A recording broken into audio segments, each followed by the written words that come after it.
All right, it's time. The NFL Presidential Address, Week 13. I got to fix the title while we go.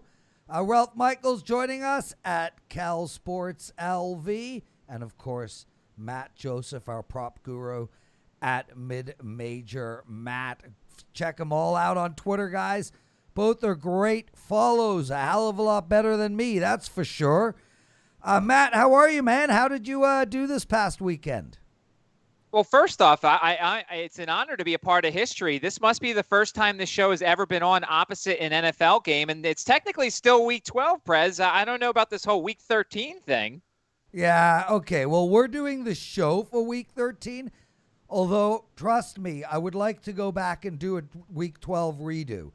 How did you do this week, brother? Did not do well this weekend. Had a couple of bad losses on props.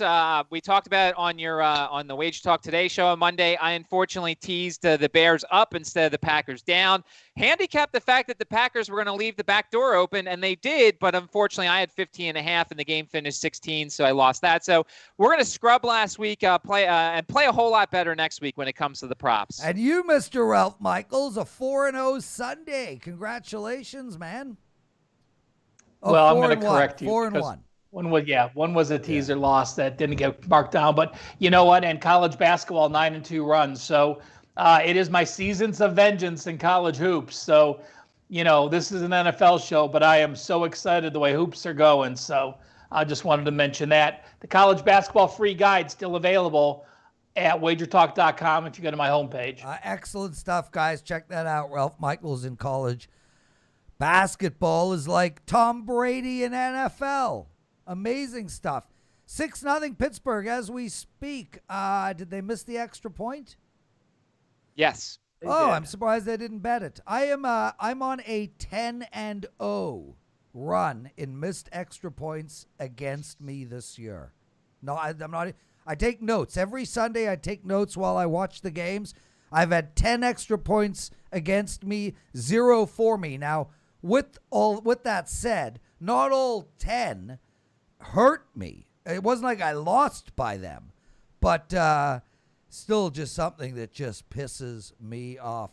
I want to welcome the boys in. Aurora, the real Jolly Roger, Kurt, Mike, Proud. Nice to have you guys. We're obviously going to have less people in the chat today, given that there's an NFL game going. But we'll catch that back up. The show will be archived. And like I asked on Wager Talk today, if you guys could hit that like button, it would be greatly appreciated. And also, if you could just make a comment once the show is archived, any type of comment, even the word comment, really helps us a lot. Christian Larson, a good afternoon to you from Thornhill. I hear Toronto's under COVID restrictions, not us. Thank God. Guys, let's get into it. Detroit, Chicago. We'll start right there. Chicago -3, a total of 44.5 here. We have a new coach and general manager in Chicago. In Detroit, we will have a new coach and general manager in Chicago too soon. Just not yet. But it's still the same old Lions. I got a tough time taking the Lions at minus anything. I certainly can't play the Chicago Bears, that's for sure. To me, I probably look at under the total in this game, but Matt, I hate to start the show off with a big fat pass, but that's what I'm doing. There's nothing to bet here. I was told by everybody on this show and by everybody on Twitter and around the world that the problem was Nick Foles and the Bears were just going to start winning when Nick Foles is out, and clearly that's not the case. Matt, you are not told that on this show. No, it feels like it. I've been told everywhere that Nick Foles sucks. Okay. You sound like the people that we scream at. Yeah. Everybody said that. Come on, Matt. You're a Wager Talk professional. Let's go. I'm just saying, Nick Foles wasn't the issue. Clearly, it's a lot of other issues there. Really? Because I think they put up 25 points. I don't think Nick Foles has done that in his life. I mean, they put up 9 points when it mattered, and they got some garbage touchdowns. Matt, whatever. Let's not make the show about how wrong you are about Nick Foles. Let's focus on the bets.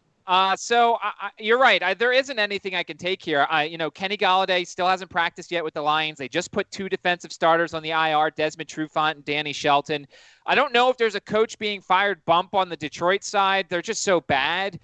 They are one of the teams, and I'll point this out as we go along, that they are a 0.5 points in the first quarter. So if you think the Lions are going to score, there is some value on the over there. But I'll go along with you, Prez. There's literally nothing here for me as side or total. Yeah, and I love those first quarter bets, Matt Joseph. God, the first quarter total for touchdowns on Monday night was 2.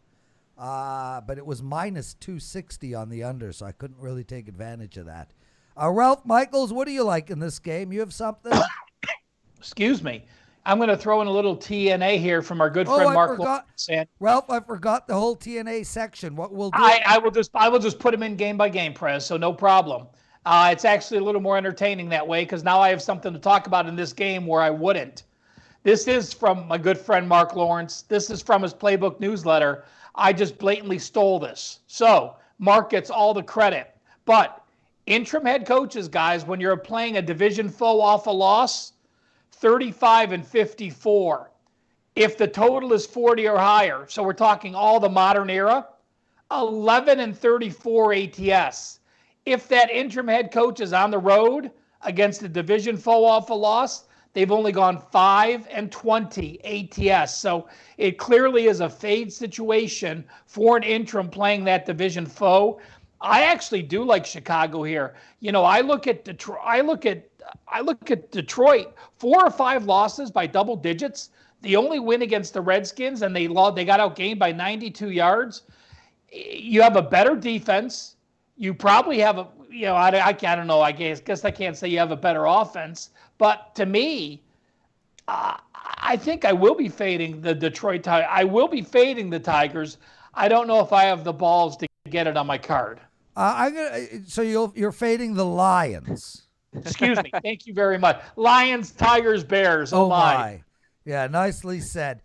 Yeah, and I get it, Ralph. If I had to make a bet on this play, I would probably take Chicago as well. And Nagy called them out, man. And I got to tell you, Khalil Mack and that defense must just be so frustrated.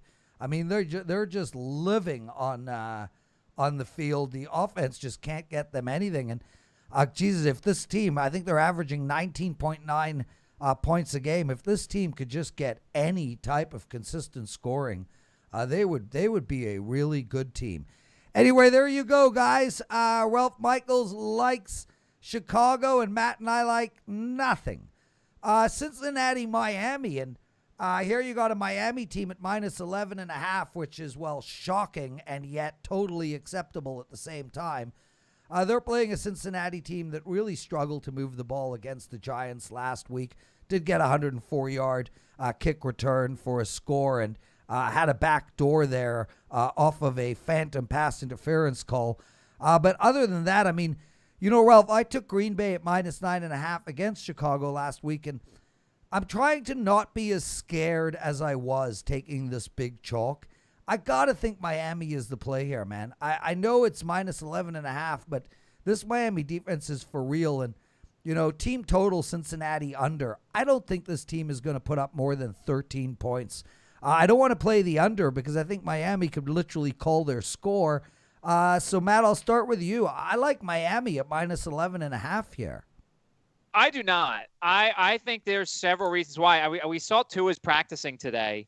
I think it would be a wrong decision for Miami to go back to Tua. The only way that Miami's going to do anything in the playoffs or even make the playoffs is with Fitzpatrick under center. Agreed. I think this whole thing has been I understand they probably pre-planned before the season began that after the bye week they're going to put Tua in.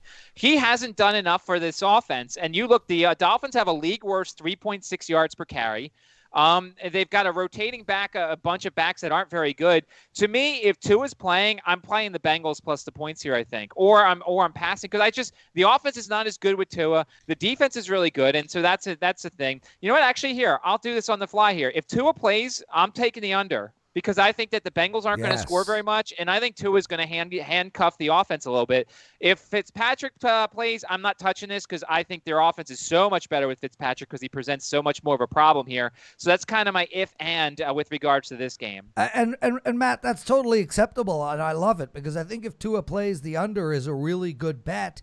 And I think if Fitz plays, you got to look at Miami, but on a whole, Matt, you're 100% right. I mean, if this team makes the playoffs, they're going to have to go through teams that can score like Kansas City, like Tennessee, like Pittsburgh. I don't think they'll be able to play slow, low-scoring games against any of those three teams.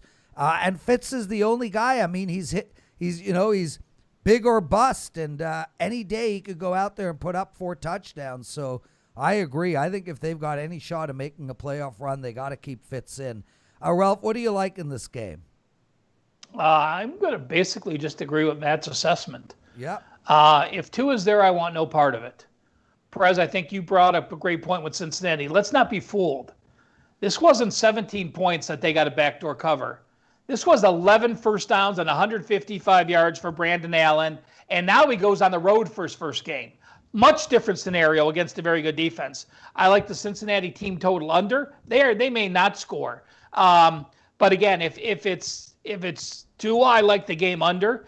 And might I get a Miami? I'm very hesitant. You guys hear me talk all the time. I hate the outliers. This is their biggest road. This is their biggest favorites role since 2003. So that is one thing I hate. Yeah. I hate teams that all of a sudden that at the beginning of the year, I thought they were going to be a losing team, and now you're laying this. But on the flip side, I will just counteract myself and say this. In the last 23 games in the NFL, the number one team is the Miami Dolphins, going 17-6 against the spread. They have not gotten the respect they deserve with this season. I mean, 1, 2, 3, 4, 5. They are 6-1 their last 7 games, and their only loss was, that game at Denver, which, they were in a bad spot playing it. So, all the credit to Brian Flores. I mean, Matt wants to talk about comeback player of the year already decided. Coach of the year is already decided too. Give it to Brian Flores. He deserves every bit of it. Not Mike McCarthy? Yeah. Okay. Dead air. Hey, by the way, Prez. Yes, sir. I'll take that Bengals team total under to make it a consensus. It's 14.5. I was just going to ask you that. Excellent. So there you go, guys. We have our first consensus play of the show. Let's move on to Indianapolis and Houston, and I think this is going to be a good game. For however bad Houston has played all year, Deshaun Watson hasn't. He has just been lights out, and this guy can stretch the field. Man, if they had some good slot receivers, some nice tight ends, a running game, and of course an entire defense, this team could be really good. Indianapolis, though, Matt, I'm really struggling with this team. It's it's Phillip Rivers, the whole team. It's Jekyll and Hyde. We don't know what type of game we're going to get from them. There is a hook at one of the books at 3.5, but the consensus line is 3. Total is 51. I like the over in this game, Matt. I think Indy is going to struggle to keep Houston down, and we've seen that Indy can run with anybody. I mean, they can put points up. Sidewise, I lean on Houston, but I prefer the over. Well, so here's a couple of things here with regards to the Texans. I mean, it's a huge loss that that Will Fuller suspended essentially for the rest of the season. I mean, that's a huge loss because he's the number one wide receiver, and I'm guessing in Ralph's database he doesn't have records and things when players are out, because that would be amazing. His database is amazing as it is. And then on the defensive side, not having Bradley Roby, I mean, that's their number one corner on a defense that's already pretty awful. So it's a bit of a concern there, at least with regards to the over. It helps because they're going to give up points. We'll see if David Johnson plays in this one. Not that running the ball is what the Texans want to do, and not that the Colts, it also depends on the Colts defensive guys. We saw last week, 4 defensive starters on the COVID list? That makes a big deal. They took Jonathan Taylor off the COVID list, so that backfield becomes muddied once again with him and Wilkins and Hines. Here's a stat I found. Since 2011, the Colts are 2-11 when left tackle Anthony Costanzo's out. He is questionable for this game once again. If he does not play, that means J.J. Watt could live in the backfield. A lot of question marks here, Prez, when it comes to this game. I'll lean to the Texans, especially if I can get 3.5, but the Fuller injury is huge for that offense. Yep. Ralph, Matt and I both wishy-washy on this game. What do you like? Anything definitive? We know Will Fuller was suspended for PEDs. Yeah. Matt, you don't take PEDs, do you? Matt has frozen. I take PEDs, Ralph, all the time, man. I am Mr. Juice. You talked about Deshaun Watson, Prez, and you talked about how well he's done in those last 6 games. Well, let me quantify it. It's a 16-0 ratio those last 6 games. So, you look at their production. It started with Jacksonville, those 27 points. Then Cleveland was that weather game, so you can't count that game. They only had that 243 yards and 7 first downs. Remember the sideways winds at 30 miles an hour and the torrential downpour rain. So let's throw that game out. 27 against New England, we know is a good number, and then 41 against Detroit. So, yeah, you're going to put a lot more pressure on Cooks and Cobbs and Fells, but I think they could do it against Indy, at least to score. But, most of the time I would be on Indy. When you talk about being on a stretch, you played Baltimore, a likely playoff team. You were at Tennessee, a playoff team. Green Bay, a playoff team. Tennessee, again, a playoff team. When you went through that stretch, and you were plus about 45 yards per game. So that's something to be said. Tennessee running on them a second time doesn't concern me as much because this is the first meeting. Remember, they're going to meet this week. Then they have Las Vegas in between. Then they meet again. Yeah. So, it's one where I'm looking and I look at teams jumping out to scores and people starting slow. Houston, to me, has gotten out to quick jumps. The Colts, the last couple weeks, have gotten off to slower starts, scoring 10, 13, and 14 in the first half. I might actually look to lean Houston in the first half here. In the game, Indy may be able to wear them down. But just the way those teams are playing, with Indy on the road, Houston at home, my lean on this would be Houston Texans first half. There you go. Great stuff, Ralph. Guys, thank you all for joining us. Really appreciate it. I know there's a football game currently being played, 7-6 Baltimore. So, yeah, we're going to have way less people in the chat room, and it was expected. It's a shame. I really enjoy conversing with most of the people in the chat room. But, guys, checking this show out when it's archived, please give us a like. Please give us a comment. Let's get into this Jacksonville game. -10 for Minnesota. 52.5 is the total. Man, I was talking to Tony about this game, and I was like, Tony, man, I really like Minnesota. I mean, I don't want to lay 10 points. This team couldn't even beat Dallas. They barely got out of last week's game. But even with that loss to Dallas, they can see a path to the playoffs. I think we're going to get maybe their best game this entire season against this lowly Jacksonville team who hasn't won since week 1, which I took Indianapolis in one of my survivors in week 1. Out. Jacksonville beat them. I got to look at Minnesota here. I hate playing -10. But when there are 10s on the board, like with Miami at 11 and Minnesota at 10, and then you got Seattle at 10, really sets up one sweet 10-team 10.3 team teaser. So they'll definitely go into one of those for me. I'm 100% betting Miami, Seattle, and Minnesota as a 3-team 10-pointer. But in this game specifically, Minnesota or nothing for me, Matt. Can you justify playing Jacksonville? I know they're playing teams tough, but I think they're going to get the snot beat out of them this Sunday. I cannot with Mike Glennon at quarterback, and they've already said he's going to be the quarterback once again, and it just means Jacksonville's fully embracing the tank. I mean, they know they can get a top 3 pick, and if they just keep losing, then they'll get that top 3 pick because there's nothing that should be bet. There's no purpose to playing Mike Glennon. He's not going to be on your roster next year. It's you play Gardner Minshew or you play the kid Luton, but they're going with Glennon here. I actually think the over's in play. I'm not a buyer on this defense, or the Vikings defense, and I think the Vikings can name their score. Their team total's 30.5. I think they can go over that. Adam Thielen got activated off the COVID list. Dalvin Cook is eating everybody up, but I actually think for props, I think there's some value in the Alexander Madison prop. We heard just a couple days ago the offensive coordinator, Gary Kubiak, basically said Dalvin Cook's beat up. He's got a lot of ailments. He's not feeling 100%. He's going to play, obviously, and he's going to do what Dalvin Cook does. But I think there's some value if you can get Alexander Madison props. I think we see him a little bit more than usual, and especially in garbage time, especially against this Jacksonville team. So I'm looking at Alexander Madison props. But, yeah, I think this is an over game. I think the Jaguars can score a little bit, but I think the Vikings will do most of the heavy lifting. Matt, before we jump to Ralph, one of our listeners, Jordan Gallagher, nice guy, he writes that he's going to take the Jags at plus 17 on his teaser. You think the Jags at plus 17 is better than Minnesota at -4?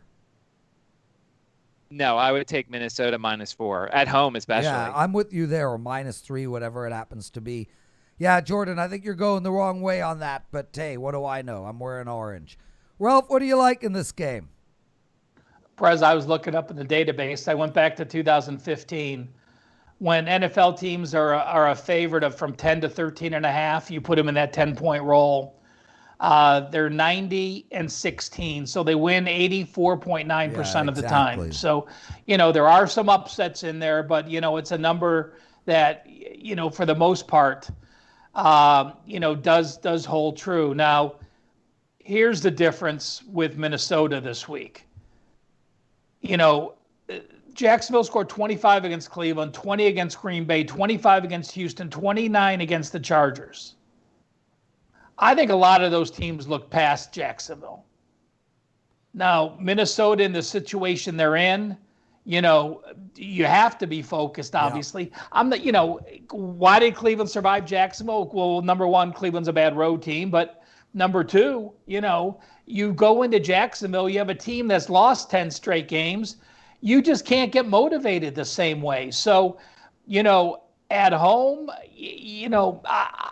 I've gotten burned on Minnesota twice. So I agree with the philosophy with you, but Minnesota has only beaten one team by over 10 points this year, and that was Detroit, and that was at home. And even though they beat them by 14 points, they got out first down 30-22.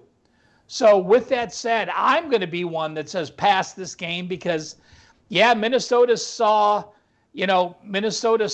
a way to get to the playoffs. Well, guess what? Before the Dallas game, they saw a way to get to the playoffs too, and they lost that. And guess what? They were laying 8 to Carolina. They saw a way to get to the playoffs, and they only won by 1, coming from behind each of those games. So, Minnesota's getting it done for me, but they're not the team that I look at that is going to have a 9-point lead.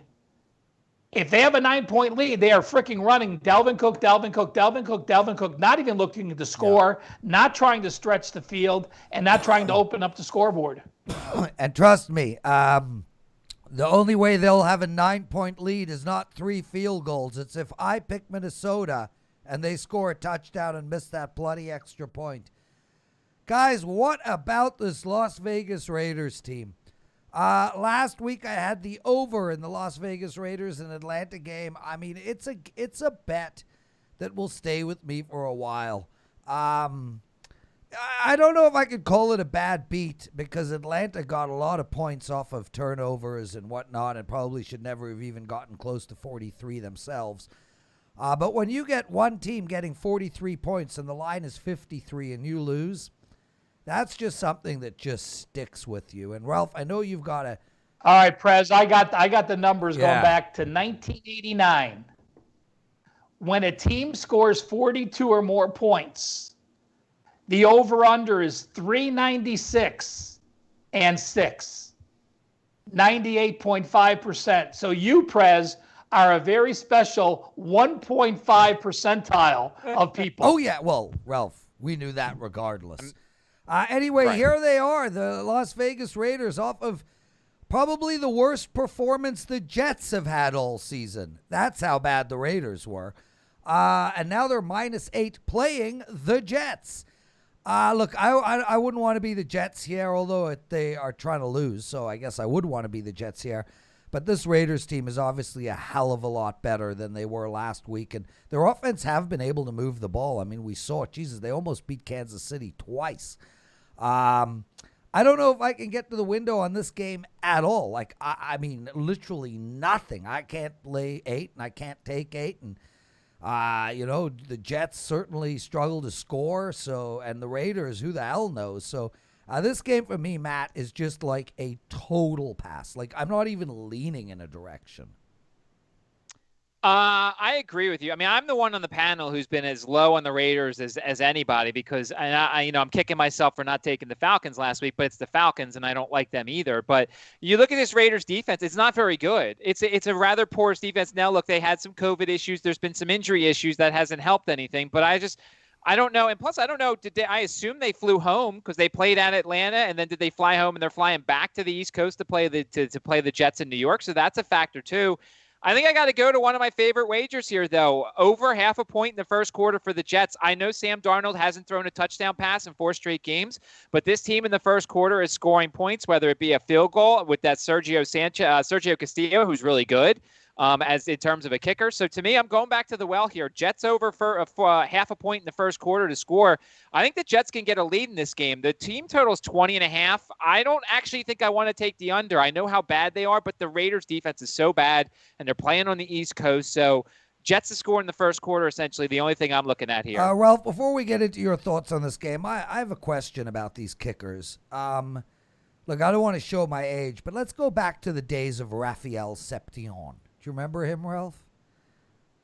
No. Dallas Cowboys with Roger Starbuck. Were the kickers missing as much 20 years ago as they are now? Well, extra points got moved back 20 yards. Field goals. Well, I'm gonna give you an answer in a second. It feels to me, Matt. Well, Ralph, looks. It feels to me like kickers have just gone downhill. Like, I don't ever remember so many missed field goals, but maybe I'm wrong, and maybe 30 years ago I wasn't betting, so I was just cheering like crazy for the Dallas Cowboys. Now I can't stand that team. Maybe it just you just notice it more when you're betting.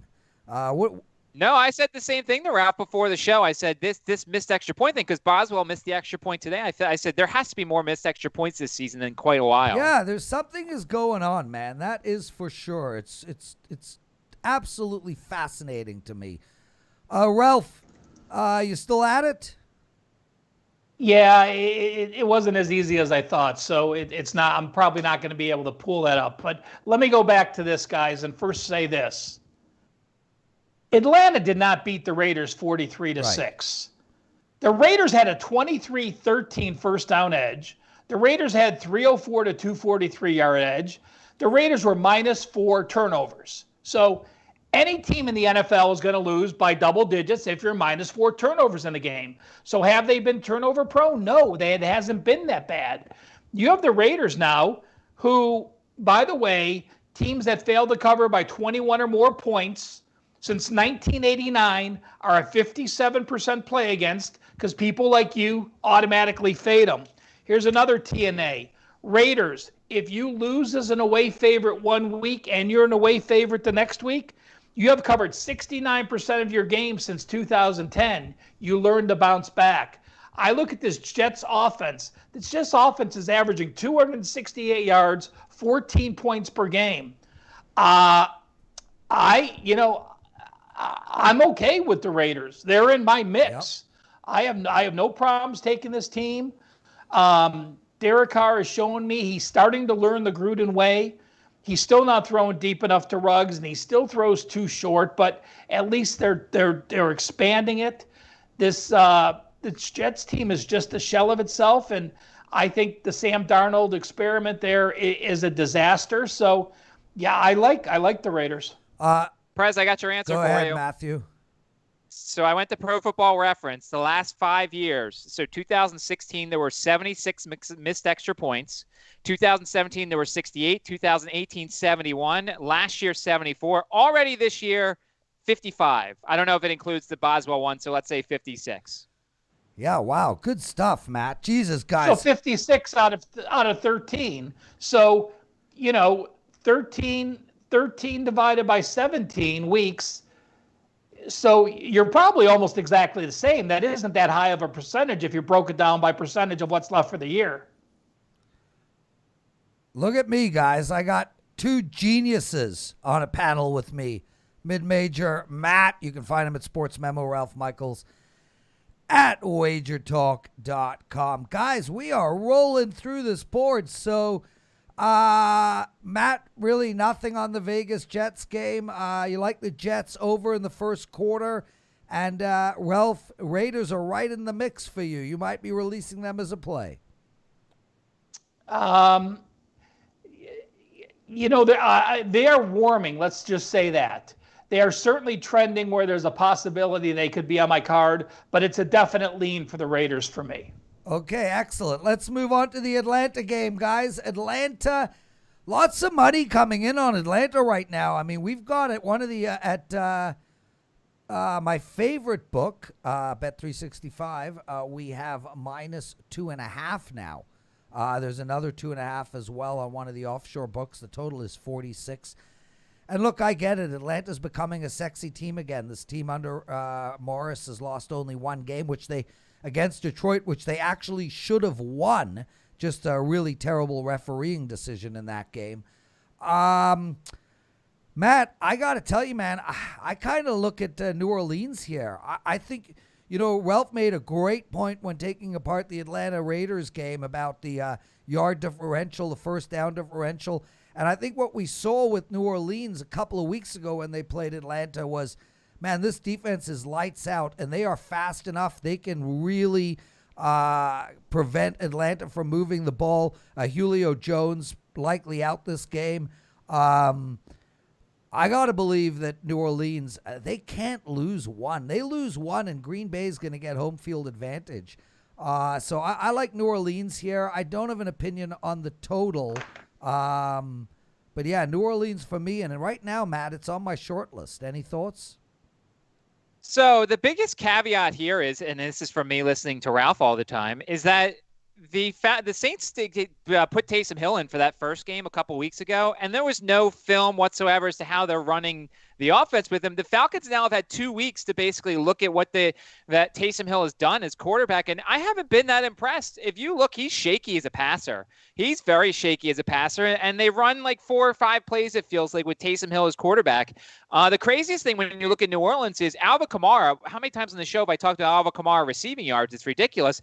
The last 2 games with Taysom Hill in there, Latavius Murray is 211 rushing and receiving yards. Kamara has just 97, and he has 3 targets, and he has 1 catch for, I think, -3 yards. So the craziest thing here is Alvin Kamara, who's been the wrecker of everything, has gone and disappeared when Taysom Hill was the quarterback. Yeah. On the Falcons side, Todd Gurley practicing today. Julio Jones may practice today. We know what that does for the Falcons offense. Fun stat for you that I found on the NFL Fantasy Twitter account. Since Week 8, the Falcons kicker is averaging more fantasy points per game than DeAndre Hopkins, Calvin Ridley, Aaron Jones, and Kareem Hunt. Younghoe Koo has been the best player on the Falcons team. His total's usually been about 7.5 points. I like the over there because they're kicking a lot of field goals, but I lean to the Falcons here at home. I think we've seen what Taysom Hill can do, and if Alvin Kamara is going to get taken out of this offense, that's a big chunk of New Orleans' group. Yeah, Matt, you probably know this. Has anybody else worn those weird pants that Young Shu Shmoo Batu wears? I don't know what pants you're talking about. Oh, they're like shorts. Haven't you seen them? He's wearing they're like, maybe it's that. Didn't Gary your premium wear those shorts? I don't know. I've never seen anything like it. Maybe it's just that he doesn't pull his socks up. I don't know. That guy just looks weird. But anyway, Ralph, what do you like in this game? Well, let's talk value. These 2 teams played each other 2 games ago, right? It was in New Orleans, and the Falcons were getting the same number they're getting now at home.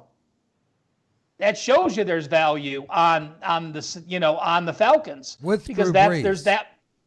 Pardon? With Drew Brees.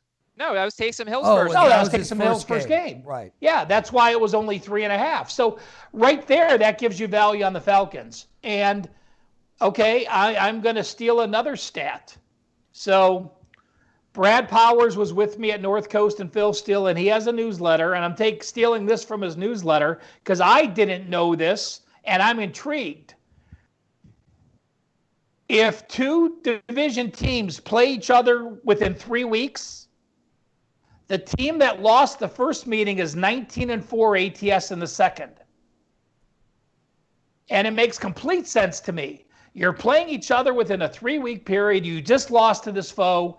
You're hungrier. You're making adjustments. So with that said, I am not making an opinion on the team. This Saints defense, though, is legit. The last 4 games, 7 points per game, 12 takeaways. I am all over the under in this game. You look at what Atlanta's done on offense, not much. You look exactly what Matt said about the offense, the way it's running with the new quarterback. The Saints defense completely playing legit. It's crazy to say this may be my favorite under of the week. Yeah, and that makes sense to me. Guys, I just want to stop the show for a sec and mention some of the stuff going on in the chat room. Look, Chris, Jordan, you guys, I get this whole buying half a point thing, and I know, Chris, you bought half a point on Seattle, and had you not have, you would have lost. Guys, you cannot look at any of this stuff in isolation. There are going to be times when buying a point saves you. There's going to be times when buying a point allows you to push instead of to lose. But as a fact, a mathematical fact, 8% of all games land on the number 3. If you have 3.5 and you have to pay 20% to get 3.5 to 3, you are paying 20% for something that only happens 8% of the time. That is a mathematically stupid thing to do. Do not get caught up in the one-offs. Oh my God, I had a gut shot royal flush and it hit. Next time I will put the house on a gut shot royal flush because it hit once before. Play the math. Either of you two have anything to add to that? No, I mean, I always get freaking thrown for a loop when you say something intelligent, Prez, so I'm speechless. Yeah, guy, B-Dog writes, Prez spitting out facts for once. You know, Ralph, I gotta stop there and say this because all of these people, all of our friends in the chat room, they watch us on Wager Talk today, and they watch that I pretty much stand back and let Teddy look like a god. I always stand back and let you look like a god because you actually are one. But I actually do this for a living too, and I know my shit. I just happen to be one of the owners of Wager Talk, and as a result, I leave room for everybody else to sound more knowledgeable than me. I am as knowledgeable as Ralph, and as Matt, and as Teddy, and as Koken. I just don't play that role in these shows. Let's get on to the next game, boys. Cleveland, Tennessee, and this is a doozy. Lots of money, Matt, coming on Tennessee. Opened up at 3. Jesus, there's a 6 on the board. A bunch of 6s on the board, which really lends me to look at Cleveland. And Myles Garrett looks like he's coming back. We got a total of 54 here. Initially, I was thinking under, but man, Tennessee, I think they're 7 overs this year already. I am confused, but I really want to bet this game. As of now, I'm leaning on Cleveland, but I got to dig deep into this game, and I haven't yet. I really want to bet this game. I look forward to listening to the two of you tell me where to go. Matt, you first.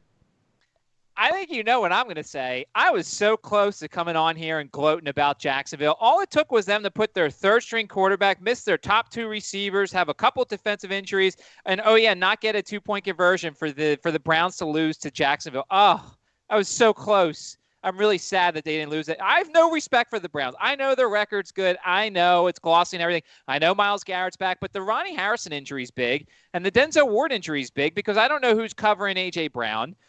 To me, this is perfect for my teaser, for my 6-point teaser. I'll just take the Titans to essentially win. They're going to win this game. The Browns are terrible. And they closed down the facility today due to COVID. Now, I know teams have essentially gone through this already, so it's not as big of a deal. But I have zero respect for the Browns. So half of my 6-point teaser is already going to be the Titans because they're going to win this game. And there's a chance they may win it easily. I have zero respect for Cleveland. And Matt, we understand that. Ralph and I have been with you for 12 weeks already, and we know your opinions on Nick Foles. We know your opinions on Cleveland. And we know your opinions on the Philadelphia Eagles. Ralph, where are you going in this game? Well, Matt, if you remember last week, I said I would have no part of the Browns. They're 1-9 ATS on the road. They have not proven me they can play on the road, and Baker Mayfield's a different quarterback on the road. Well, my opinion hasn't changed. They're now 1-10 on the road. They haven't beaten anyone on the road. Their only win was Cincinnati in a game that they had to get a Hail Mary in the end to even win by 3. So on the road, I have no problems backing it. You guys talked about the Titans over. As I'm looking up, since October 20th, 2019, this running Tennessee Titans team that people think, well, running means it's going to be under the total. They have 17 overs, 5 unders, and 2 pushes. So 77% of their games have gone over. I did mention the Browns are now 1-10 their last 11 road games. Add in they're having to play back-to-back road games. And here's some TNA guys, which to me makes perfect sense. It is when a home team is off a win as a dog, like Tennessee is, and both teams have a win percentage of 70% or higher. So we have 2 winning teams like we do here. That home team off a win as a dog has gone 26-10, 72.2%. I jumped on Tennessee earlier this week, minus. If it gets to 7, they probably won't be on my card. At 6, It's in between. I am on Tennessee this week, Matt. So even though I have my Browns in my heart, doesn't mean I can't speak ill of them. Hey, I speak ill of the Eagles every week, so I'm not going to. That's great. I'm glad you've realized the Browns aren't very good. I speak ill of the Toronto Maple Leafs all the time. They're my only team. Obviously, I cheer for the Raptors and the Blue Jays, but the Leafs are in my blood. I bleed blue. That's a hockey team, in case you guys don't know. 100 of you guys watching, 38 likes. Please, guys, let's get those likes up. Thank you so much. Nice to see you, Darren and Rora, Christian Larson, Proud, Jack Kitchen. Got your comment. Thank you kindly, B-Dog. Hope you're well, my brother. Guys, listen, I'm wishy-washy on this game. I'm happy to put Tennessee down as a consensus play. I don't mind. Honestly, I want to bet them. I want to bet Tennessee. My gut tells me that if Cleveland is going to make any noise, they got to be able to keep these type of games close. But I'm good with putting Tennessee down. I got deep respect for you guys. So I'm going to do that because we need more consensus plays anyway. Let's keep going, boys. New York Giants, Seattle, another -10. We spoke about this. It's going into my teaser. I can't see Seattle losing this football game. And I'll tell you, Matt, I am not adverse to laying 10 here. This is a typical scenario where, look, the Giants are really good against the run. I get it. I think they're going to be lit up. I think they just won't be able to keep pace with Seattle. I can see Seattle putting 31 up against them. I think the Giants are going to struggle. I think we've also seen in Seattle's defense, especially with Dunlop coming, just a whole different defense, playing way better than they did at the beginning of the season. Something the Prez, that be me, predicted would happen. As for the total, I lean over the total here at 46.5. I was stupid enough to bet the over on the Philadelphia-Seattle game. I just felt like even though Seattle's defense has improved, they are still not a great defense. I got to believe that the Giants can put some points up. And I think we're going to get into the 30s from Seattle. So I lean on Seattle, and I like the over. Matt? Well, I will disagree with you on both. I lean to the Giants and I lean to the under here. I really wish it wasn't Colt McCoy, and I'll be very interested to see Daniel Jones in practice. Did they name McCoy, or is Clayton Thorson still in the mix? No, it's Colt McCoy. I mean, Okay. and they said Daniel Jones didn't practice today. They said maybe tomorrow if he practices he could play. I don't think he will, but if Daniel Jones certainly plays, I definitely like the Giants. I think the Giants are an underrated team when it comes to. I mean, I think their defense is very good. I think that their number one corner, Bradbury. I mean, look, we saw Darius Slay get torn up by DK Metcalf. I think James Bradbury is a very good corner. Nobody's really going to slow down DK Metcalf, but if you can, I mean, the Eagles actually. Let's remember, the Eagles defense actually played pretty well against Seattle in that game. They just didn't score anything. So I think the blueprint is there a little bit. I don't think Seattle's going to run the ball very much. I think that they're going to have to rely on Russell Wilson. The Giants are 21-8 against the spread their last 29 road games. I think the Giants can run the ball with Wayne Gallman a little bit. He's averaged 21 touches and 57% of the snaps each of the past 3 games. And by the way, you mentioned Carlos Dunlap. He's getting an MRI on a foot injury he suffered on that game Monday night. I think the Giants are very live here. I almost hope that they name Colt McCoy the starter and it goes up a little more. I don't think it'll go up much more, but I think the Giants are very live here, and I think the under, if I think the Giants can keep this game down into the mid-20s to get this under here. So I'll disagree on both thoughts with you there, Prez. That's totally acceptable, Matt. Ralph? I'm trying to do some math here, Prez. All right, we have Seattle. We know that when Seattle has a lead, they're a different ball club as when Russell Wilson's trying to get him from behind. How many games has Seattle won by over 10 the last 2 seasons? Yeah, likely not many. 1. They've won 1 game in their last 25 games by over 10 points, and that was at Arizona week 4, 2019. So they're not a team to get margin. At home, Seattle is getting outgained by 50 yards per game. On the road, they're only getting outgained by 8 yards per game.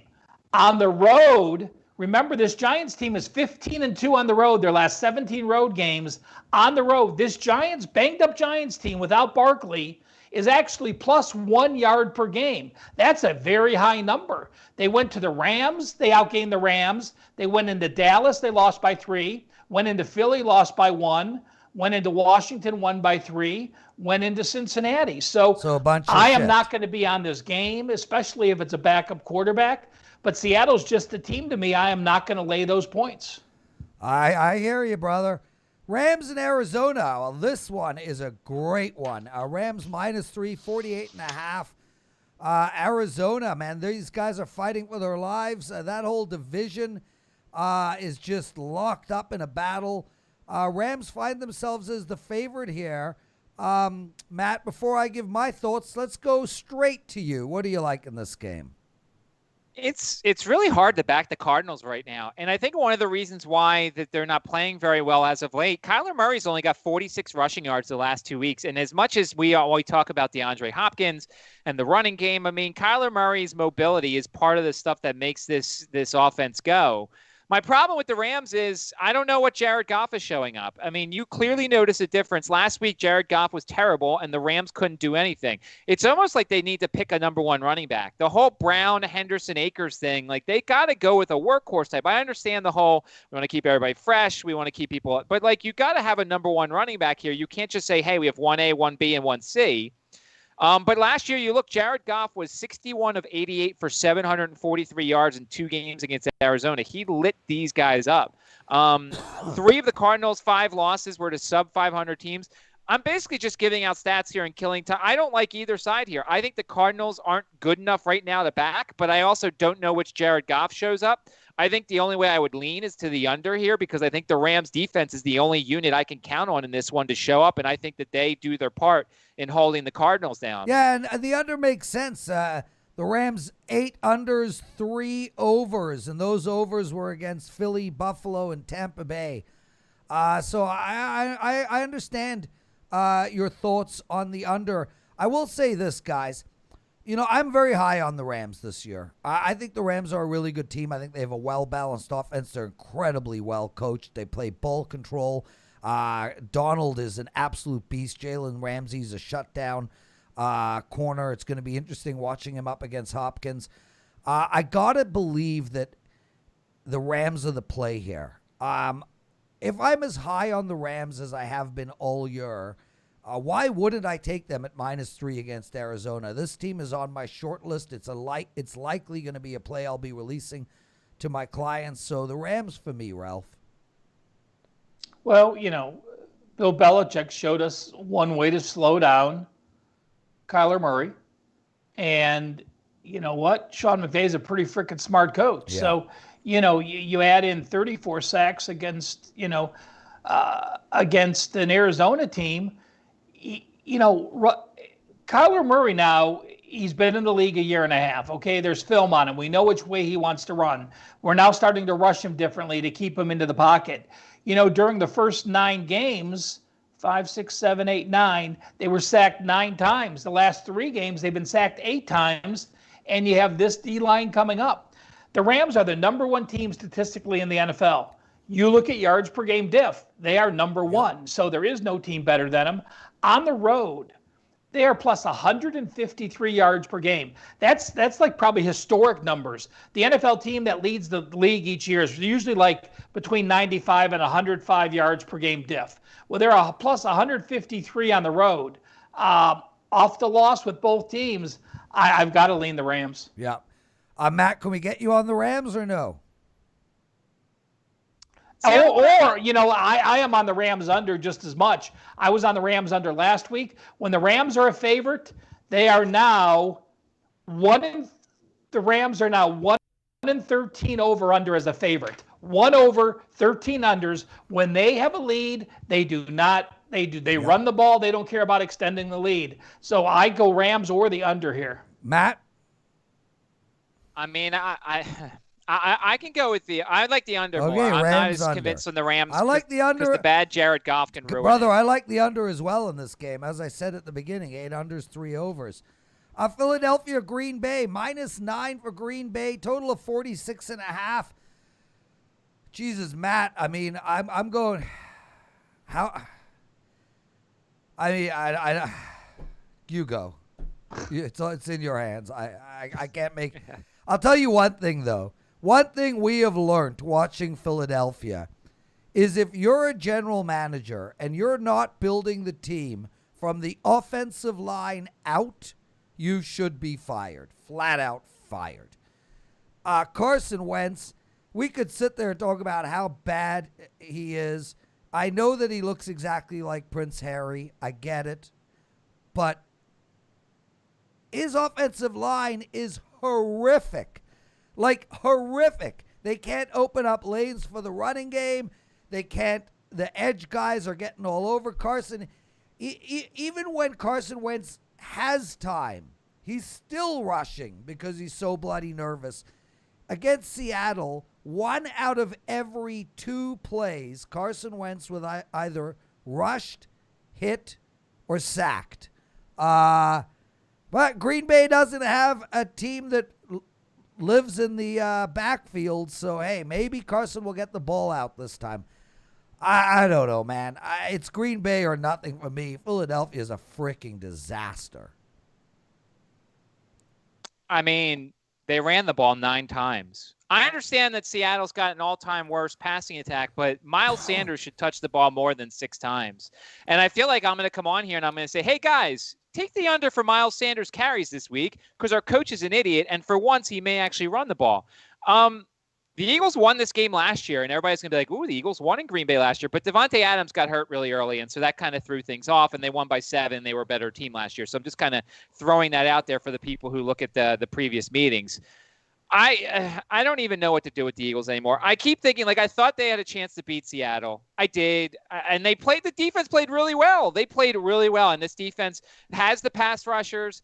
Darius Slay is better than he looked. DK Metcalf's going to embarrass everybody. I can't. I mean, this is probably a very good tease game to take the Packers down because the Eagles are not going to win. Carson Wentz is lost. And this whole Jalen Hurts thing, this whole thing, I'm ready for this season to end. The Eagles have used 11. They've used a different offensive line combination for every game. I read a stat that the Packers are using their 5th different starting combination for the offensive line. Oh, what a tragedy. I'm like, F off, because that's not what the Eagles had to deal with. So the Pack should cover a tease number here. So give me the Pack and a tease number here. Ralph, Matt's like angry, man. Well, I mean, Matt has a lot to be proud of, because this is the matchup of two number one quarterbacks.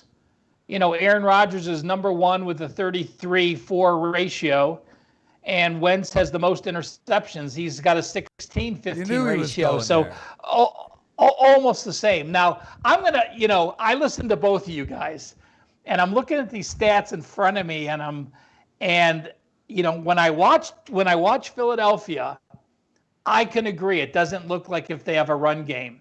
But let's step back now and look at the stats. How about if I told you Philadelphia was number 3 in the NFL rushing for 5.02 yards per carry? Only Arizona and Cleveland have a higher yards per carry percentage. So, I mean, stats are misleading, because Cleveland's rushing for 161 yards per game. Philly's rushing for 116. And they had that 10.8 game against Baltimore where they were able to run the ball. So, when we talk about stats, I mean, that's about as misleading as a stat as you get. If you say Philadelphia has the number 3 rush team in the NFL with 5.0 yards per carry, normally those are the type of quarterbacks that don't throw interceptions, because you can use play action and you can run. There's nothing getting me on Philadelphia, so it just decides how much I really like Green Bay later. And I mean, I don't think Green Bay will make my card at the number. Like you guys said, are they in the mix to be a teaser? Yeah, absolutely. But, nothing I'm going to add much to this game. Boys, Chargers -1 at some books. Pick them most of the way through. Total of 47 here. Playing the New England Patriots. Man, I hate the fact that I'm not definitive at all. But, man, we can't find bets on every single game. Normally, I release around 7 bets a week to my clients. I'm going to be hard-pressed to come up with 7 this week. Matt, initially I was thinking over, then I was thinking under, then I was thinking Chargers, then I was thinking Pats. Can't play the under, man. I got to go with the over. That's my lean. Over 8 of their last 9 games for the Chargers. The only game they didn't go over in was, the game I picked the over in, Buffalo. I think the over is in play here, Matt. It's the only way I can go in this game. What do you like? I mean, this feels like the type of game that Pats teams in the past win, because this would be one of those Belichick voodoo games where they all of a sudden play well. But we have to kind of stop training ourselves to be like that. We've done that several times this year. We're like, this is a game the Patriots should win. Oh, and they haven't. Although the Cardinals game probably was too. By the way, the Patriots still have not scored a first quarter point in Foxborough. They were outscored 10-0. They've now been outscored 56-21 in the first quarter this year. The under has been hit in 11 of the last 13 road games for New England against teams with a losing home record. The guys are James White. Welcome back now that Rex Burkhead's gone. Nearly 24% of the targets against the Chargers have gone to the running backs, and we know how much the Patriots love throwing to James White. By the way, he had 2 touchdowns last week. Both were rushing, trying to figure out Bill Belichick here. You can't do it. And then on the other side, Austin Eckler's back, and the Chargers threw him right into the fire with 11 receptions for 85 yards. Yeah, so to me, looked great. And Eckler makes a difference for this Chargers offense. But then there's the other stat, Prez, that the Chargers have had 20 games of 1 score since the start of the 2019 season, and they're 4-16 in those games. And it's really hard to bet on Anthony Lynn against Bill Belichick. So it's a lean to the Patriots here, but I'm looking more at James White and Austin Eckler as being guys I'm playing props on in this game. Matt, we talk about Coach of the Year all the time, and I think you guys think Miami coach is going to win, which likely is true. More fascinating, or who is the worst coach in the NFL? I know Gaze is right up there, and Mike McCarthy's a complete nightmare. Doug Peterson, 2 years removed from the Super Bowl, and he couldn't coach himself out of a paper bag. My vote is actually for Anthony Lynn. This guy is a disaster. Anyway, if I'm going to get Belichick against Lynn, I'd like to take Belichick. I just can't. Ralph, what do you like? I am on New England, but I will not bet New England. I have Belichick against Lynn. I had a 5% play on Buffalo, and if there were any other coach but Anthony Lynn, I would have lost it. Yes. I mean, there's no question How they do score. you run there? How do you run the ball? I wrote L on it, so it's one of those that you got to remember. We always remember the bad beats. Remember when you're going against Anthony Lynn and you win. You know what, guys? A long time ago, it's been 15 years, and I am going to not stop saying this and not bet against this. Bill Belichick knows how to shut down a rookie quarterback.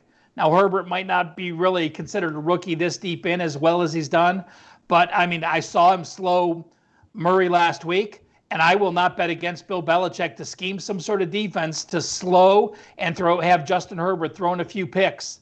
Why can't I bet New England? Because I think I'm 0-3 this year betting New England.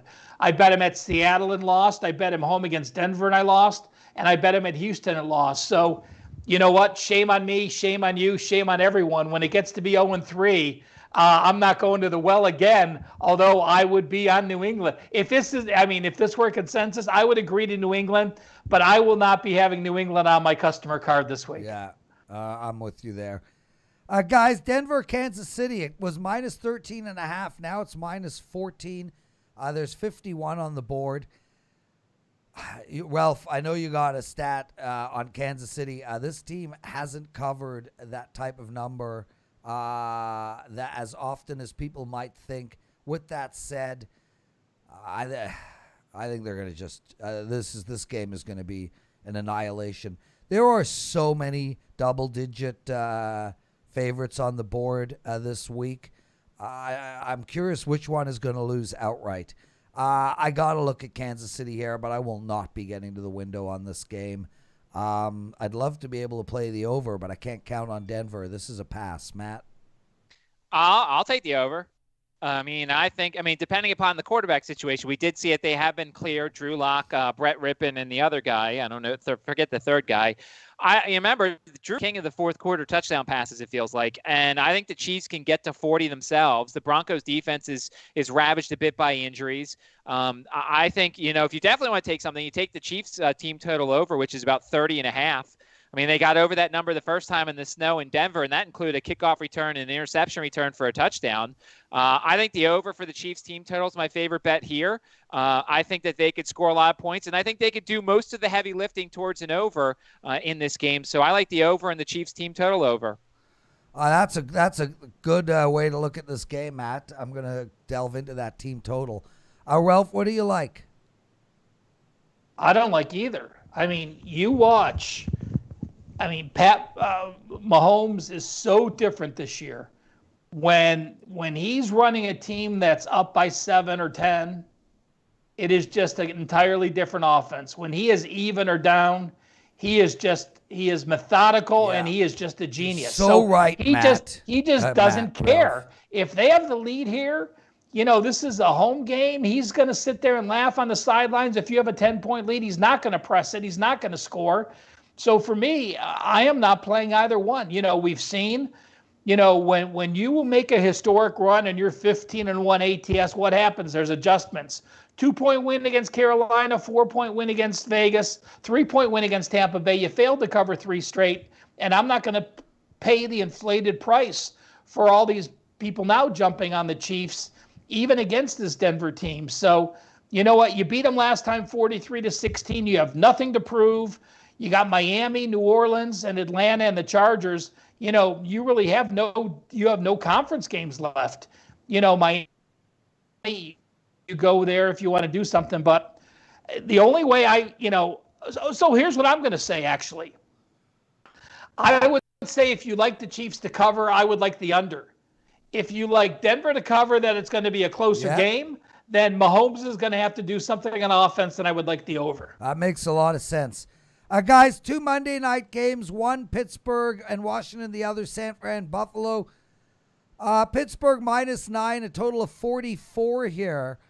Man, I got knocked out of Survivor in the Circa last week on Dallas. I misread this Washington team, and I misread I misread everything in that game. I'm passing on this game too, boys. I got nothing. Matt? I like Washington here. You got a weird work week for the Steelers. They're playing today. I know that they moved this game to Monday, but that's still so they play. So they're not. They may not practice tomorrow. They'll probably practice Friday. They'll probably practice Saturday, and then I don't know, maybe a light walkthrough on Sunday. And Washington's got the really good defensive line. They've had extra time to practice. They've got Alex Smith, who I think with time is cutting down on the turnovers here. You've got a Steelers team coming off their rival game against the Ravens. What the heck do they care about Washington? I mean, I think Washington, if you're going to take Washington, I think you take it now before this game ends. Because if there's any sort of injuries on the Steelers side or if they continue to look poor, you're going to lose a good number here. So I'm looking to Washington here. If you want to get in, I'd say get in now on it. I love it, Matt. That's a great take. Ralph? Agree with Washington and like the under.